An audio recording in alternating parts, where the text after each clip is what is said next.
All right, this is an honor. Ben, Christian, we've gotten to play the game.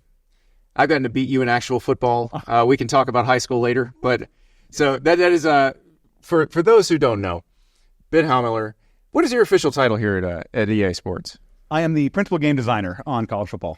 So you're like the guy. I'm a guy. I would never say I'm the guy. We win as we lose as I. So if there's anything wrong, you can point me at it. But no, it's a we thing. We have a lot of fans. It's like you were a team. You were part of a team when you were part of the Lake House Silverhawks, and you lost to Lake Mary Rams. And let's get deep on some old mid-90s. There were two offensive tackles wearing number 62 that day, and let's just say one of them won, and one of them makes the coolest video game in the world. Yeah. So what I couldn't do on the field, I'm trying to do here in the virtual world. Well, neither of us could do it on the field. I think we established that. Yeah. But you're a Florida State guy, Christian, Michigan State. Yes, sir. Go green. How much of a labor of love is this? Because talking to all your guys, it just came through the passion that everybody has for this sport making this game. I mean, this is what we do. This is what we love. This is the only sport that matters to me. I said it during the presentation. I watch more college football by 3:30 on the opening weekend than I watch NFL the entire year. That is just how I'm cut. That's who I am. So that's all I think about is this game. And I've been thinking about this for a decade of how we're going to bring it back and what it's going to be. Just like Christian has, just like everybody else has. We've all been thinking about this thing. So to be here is amazing. So let me ask you about the dark times. The game goes away. Obviously, EA Sports didn't want to stop making it.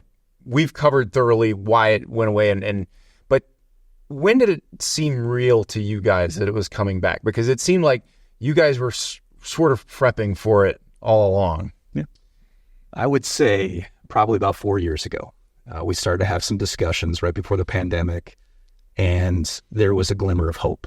And from there, it became real. About a year and a half later. And so what was super exciting about that whole situation was just getting the gang back together and starting to build that team back up. And to Ben's point, we're a bunch of college football sickos. We love this game I told the story earlier today. I used to play Madden 93 as the New York Jets because they were green and white. And I pretended in a binder that this was before Bill Walsh college football came out. This was my college football game. And so, we had that moment where it became real, and then you started to build this team, and we had 5 people, then 7 people, then 12 people, and finally ramped up that full production. And I think that's when it became very real. But to be honest with you, what became real for me was when we hit that trailer. When that trailer came out a couple weeks ago, that was the moment where we've been so far in the forest that we haven't been able to see everything outside of it. So, well, speaking of the forest, that's one thing that's just amazed me playing the game. There is so much. There's 134 teams. There's 134 perfectly rendered stadiums, and plus all the neutral sites. How do you keep from getting lost, sidetracked, bogged down in one thing, and get this massive thing off the ground? Man, great question, because there were so many different ways that we could go about bringing this thing back. And what do we care about? And what matters? What we did a decade ago doesn't necessarily resonate to today's fan. So making a game that is modern, but also too kind of a familiar old friend that's coming back was a key thing for us, and leveraging what matters the most, right? The sights, the sounds, the gameplay, Dynasty.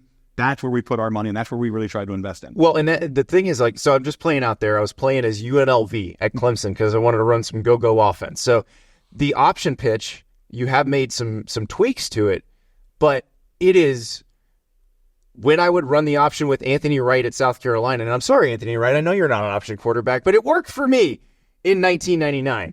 And it's amazing to me that it does feel like when I was in my college apartment playing that, but then you've also got all these other things you can do with the PlayStation 5 and with the current Xbox. I mean, it's amazing. Yeah, we've got a crazy attention to detail, and kind of to answer your question, because you're all nerds, we are all nerds, but we have a great project management team as well that keeps us on track. Yes. The second that we veer offline, they get us right back in line. But I think also too, sorry, just real quick too, like we are fans of the game just as much as we're fans of the sport. So we have our own quality bar of it's not Dynasty if it doesn't have this. It's not gameplay if it doesn't have this. It's not Road to Glory if it doesn't have this. So we're making sure that we've got those pieces. As this is a foundational year, we're just building from here. That's the other real fun part. Well, and you were talking about Dynasty mode in your presentation, and one of the things that people what about NIL? How do we handle that? And you're handling it through brand in the Dynasty mode this year. But you pointed out, you said something could be changing today, or as I'm speaking about NIL, and in fact it was. There was something going on with one of the court cases as you were speaking. Amazing. And so, I mean, how much of a moving target was the game itself because of all the rules changes and the transfer portal and NIL? Yeah, I mean, we started, and you know, everyone has their own kind of thoughts and memories of what has changed since we started this, right? We started with still a 14 playoff. We started this, and commentary alignment hadn't kicked into gear with this, what we've seen this last year. We started this, and you could only transfer one time. We've had to make those adjustments and changes this entire time through to keep the game current and make sure we are launching something that is, you know, in the zeitgeist of college football, but also, you know, doesn't feel out of date the moment we come out. NIL is such a moving target. That's one that was really hard for us to see. How do we want to do this? So we're kind of waiting until it dies down and we have something more concrete that we can then build on. I'm fascinated by how you build this stuff into the dynasty mode, the decision engine that it uses. Because you and I were talking about this yesterday, where you asked me about coordinators and head coaches at the Group of 5 level. Would they more likely go be a Power 2 coordinator now than maybe jump to another head coaching job? And I was like, yeah, probably, because there's more money in it. And so that's something we may see in the dynasty mode going forward. Read and react, right? You yeah. got to see what's happening in the world. We consume the entire sport and then try to figure out how we can make a game out of it. And so I think that's what you see is like we react to what happens in the real world. Yep. Yeah, no, I think you nailed it, Ben. It's important to be realistic as possible, but we're also making a game. So how do you make these systems fun? Yeah. So well, it's a challenge. That was the thing. So Travis Hunter was here, the Colorado corner receiver, and I asked him. I said, "What the Ralphie run look like?" And he goes, "Oh, I went straight to the gameplay."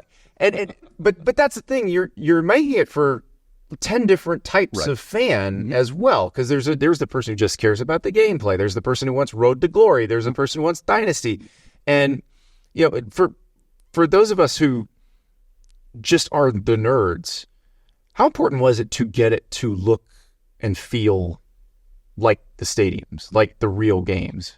Super important. We when we came back, that was our core pillar, is how do we satisfy the core? It had to look right. It had to feel right. The gameplay had to be rooted in authentic, 134 ways to play, like Scott talked about earlier today.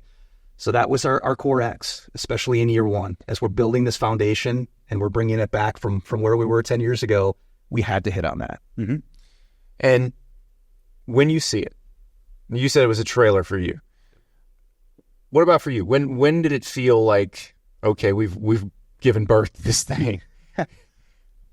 I think the first time I signed a recruit. It's one of those things. I was like, "We're back, baby. This is what we're doing." That sort of these seeing those things come online, right? Yeah. The first time that you see an early version. You're talking about a recruit in the game, as Coach Ben, as Coach Ben, of course, yeah. Yes. But those different pieces, it became kind of muscle memory, right? Things that I've done a decade ago, being able to do again.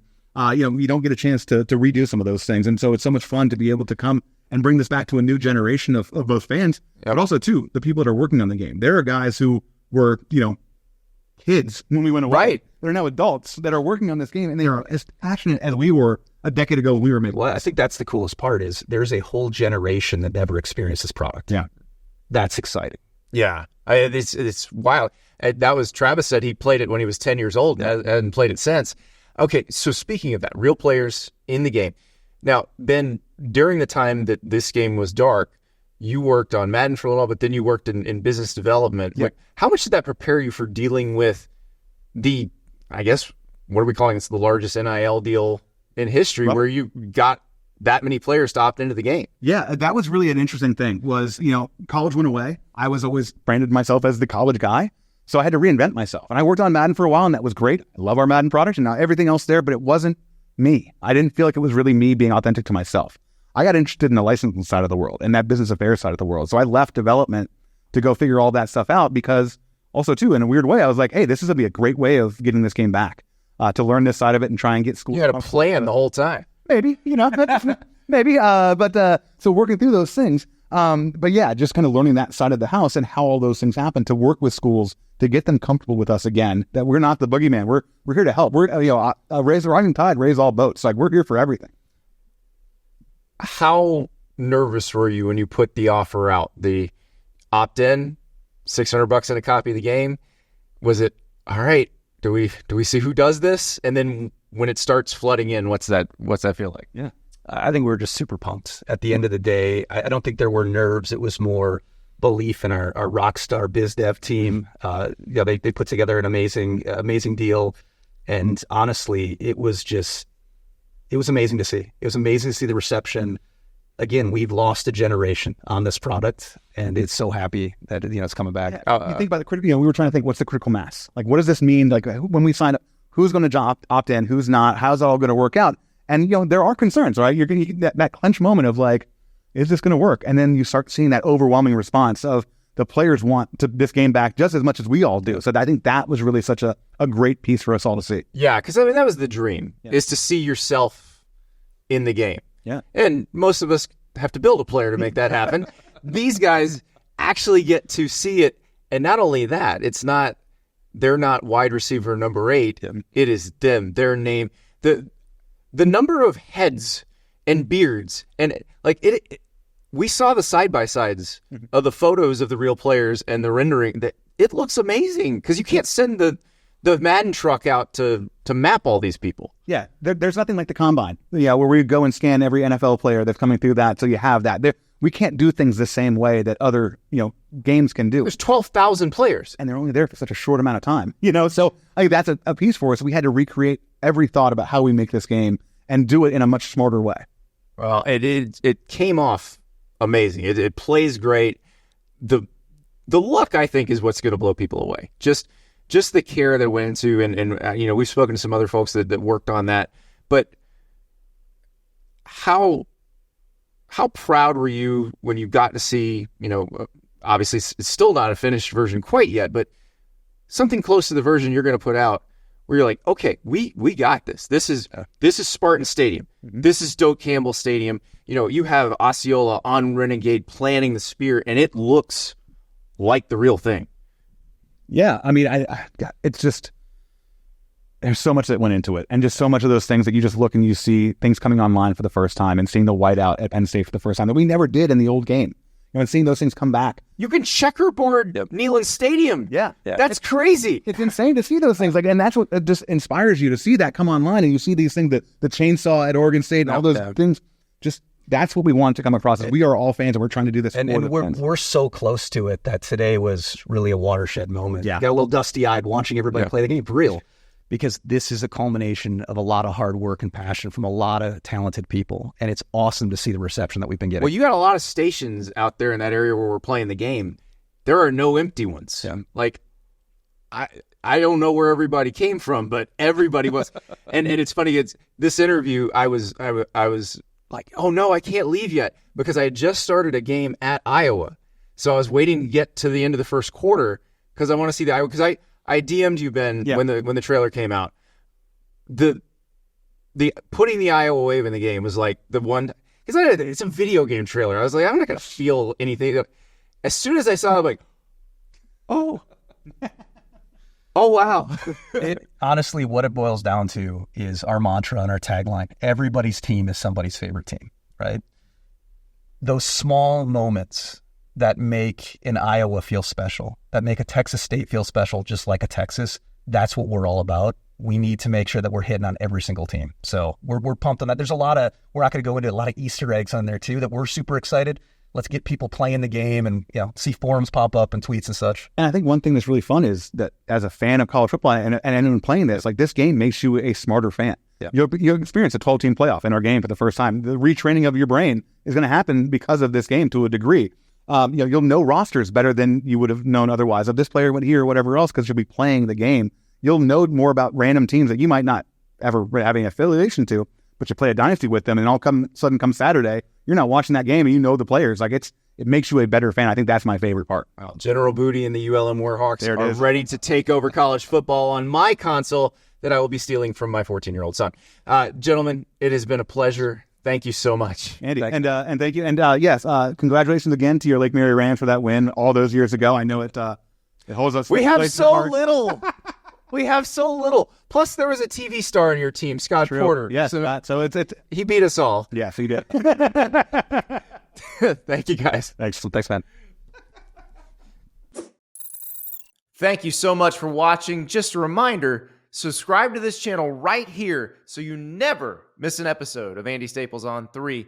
And oh, by the way, watch all the other great videos on the On3 Sports YouTube channel.